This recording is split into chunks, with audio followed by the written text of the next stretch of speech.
Bismillahirrahmanirrahim. Урматтуу мусулман бир туугандар, биздин Максат Бейшев YouTube каналыбызга подписация кылууну унутпасаңыздар. Ашыкча сүйлөө тууралуу Пайгамбарыбыз саллаллаху алейхи вассаламдын хадиси.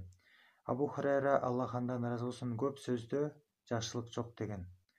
Абу Хурайранын Аллах андан ыраазы болсун айтымында Пайгамбарыбыз ага Аллахтын салаваты жана саламы болсун минтип айткан: менин үммөтүмдүн эң жаманы ушакчы, мактанчаак жана арзыбаган ишти көбүртүп айткандар. Үммөтүмдүн эң жакшысы кулк мүнөзү жакшылары. Эки жүздүүлүк туурасында. Абу Хурайранын Аллах андан ыраазы болсун айтымында Аллахтын элчиси, ага Аллахтын салаваты жана саламы болсун минтип айткан: адамдардын жаманы эки жүздүүлөрү. Бул адамга башка жүзү менен, тиги адамга башка жүзү менен карайт. Баарына бирдей мамиле кылыш керек экен да, Аллахтын ыраазылыгы үчүн.